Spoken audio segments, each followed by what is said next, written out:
Hello guys, नमस्कार, प्रणाम। मैं हूं प्रदीप और आप देख रहे हैं मेरे टैग वॉइस।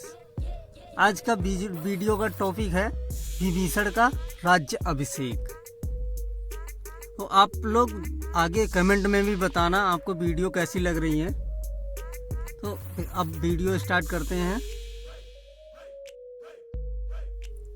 अपने समझ सीता को विनय पूर्वक नतमस्तक खड़ा देख रामचंद्र जी बोले, भद्रे, रावण से तुम्हें मुक्त करके मैंने स्वयं के ऊपर लगे कलंक को धो डाला है। शत्रु जनित अपमान और शत्रु दोनों को ही एक साथ मैंने नष्ट कर डाला है। इस समय अपनी प्रतिज्ञा को पूरी करके मैं उसके भार से मुक्त हो गया हूँ। युद्ध का यन परिश्रम मैंने तुम्हें पाने के लिए नहीं किया है, बल्कि वह केवल सदाचार की रक्षा और फैले हुए अपवाद का निराकरण करने के लिए किया गया है। तुम्हारे चरित्र में संदेह का अवसर उपस्थित है, इसलिए आज तुम मुझे अत्यंत अप्रिय जान पड़ रही हो। अतः हे जनक कुमारी, मैं तुम्हें अनुमति प्रदान करता हूँ कि तुम्हारी जहाँ इच्छा हो चली जाओ। रावण तुम्हें अपनी गोद में उठाकर ले गया और तुम पर अपनी दूषित दृष्टि डाल चुका है। ऐसी दशा में मैं फिर तुम्हें कैसे ग्रहण कर सकता हूँ? मेरा यह निश्चित विचार है। अपने पति के ये वचन सुनकर सीता के नेत्रों से आंसुधारा बह चली। वह बोली, वीर, आप ऐसी अनुचित कैडकुटी बातें सुना रहे हैं जो निम्न श्रेणी का पुरुष भी अपनी निम्न कोटि की स्त्री से कहते समय संकोच करता है। आज आप मुझ पर ही नहीं, समुचित स्त्री जाति के चरित्र पर संदेह कर रहे हैं। रावण के शरीर से जो मेरे शरीर का स्पर्श हुआ है, उसमें मेरी व्यवस्था ही कारण थी, मेरी इच्छा नहीं। जब आपने मेरी खोज लेने के लिए लंका में हनुमान को भेजा था, उसी समय आपने मुझे क्यों नहीं त्याग दिया? इतना कहते कहते सीता का कंठ अवरुद्ध हो गया। फिर वे लक्ष्मण से बोली, सुमित्रा नंदन, मेरे लिए चिता तैयार कर दो।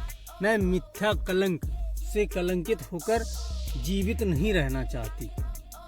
मेरे स्वामी ने भरी सभा में मेरा परित्याग किया है, इसलिए अग्नि प्रवेश ही मेरे लिए उचित मार्ग है। लक्ष्मण ने दुखी होकर श्री राम की ओर देखा और उनका स्पष्ट संकेत पाकर उन्होंने चिता तैयार की। श्री राम की प्रलयकारी मुख मुद्रा देखकर कोई भी उन्हें समझाने का साहस ना कर सका।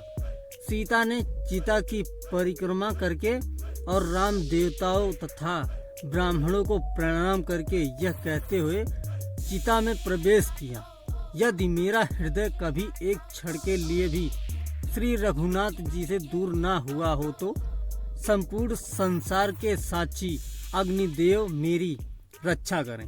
वैदेही को अग्नि में प्रवेश करते देख सभी उपस्थित वानर और राक्षस हाहाकार करने लगे। तभी ब्रह्मा, शिव, इंद्र, वरुण सहित अन्य देवताओं ने श्री राम के पास आकर कहा, श्री राम, आप ज्ञानियों में श्रेष्ठ हैं, फिर इस समय आग में गिरी हुई सीता के उपेक्षा कैसे कर रहे हैं? आज आप यह साधारण अज्ञानी मनुष्यों जैसा आचरण क्यों कर रहे हैं? इसी समय मूर्तिमान अग्निदेव वैदेही सीता को चिता में से लेकर उठ खड़े हुए। उस समय सीता जी प्रातःकालीन सूर्य की भांति कांति युक्त प्रतीत हो रही थी।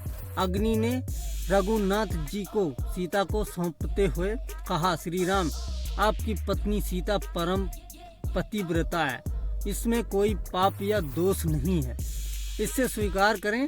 अग्निदेव के वचन सुनकर श्री राम ने प्रसन्नता पूर्वक सीता को स्वीकार करते हुए कहा, मैं जानता हूँ सीता बिल्कुल पवित्र है। लोगों को इनकी पवित्रता का विश्वास दिलाने के लिए मुझे यह परीक्षा लेनी पड़ी। आप सब लोग मेरे हितैषी हैं, इसलिए कष्ट उठाकर इस समय यहाँ पधारे हैं। राम के वचन सुनकर महादेव जी बोले, श्री राम, दुष्ट दलन का कार्य संपन्न हुआ। अब आपको शीघ्र अयोध्या लौटकर माताओं, भरत पूर्ववासियों आदि की व्याकुल प्रतीक्षा की घड़ियों को समाप्त करना चाहिए। देखो, सामने आपके पिता दशरथ जी विमान में विराजमान है। महादेव जी की यह बात सुनकर लक्ष्मण सहित रामचंद्र जी ने विमान में अपने पिता को बैठा देखकर उन्हें सादर प्रणाम किया। महाराज दशरथ ने उन्हें आशीर्वाद देकर स्वर्ग को प्रस्थान किया। दशरथ के विदा होने पर देवराज इंद्र ने कहा, हे रघुनाथ, तुमने राक्षसों का संहार करके आज देवताओं को निर्भय कर दिया, इसलिए मैं तुमसे बहुत प्रसन्न हूँ। तुम जो चाहो वरदान मुझसे मांग लो। इंद्र को प्रसन्न देख श्री राम बोले, हे देवराज, यदि आप मुझ पर प्रसन्न हैं तो मेरी प्रार्थना है कि मेरे लिए पराक्रम करते हुए वानरादि जो वीर यमलोक को चले गए हैं, उन्हें नव जीवन प्रदान कर पुनः जीवित कर दें और वे पूर्णतया स्वस्थ होकर मुझसे मिलें। इंद्र ने प्रसन्नता पूर्वक श्री राम की इच्छा पूरी कर दी।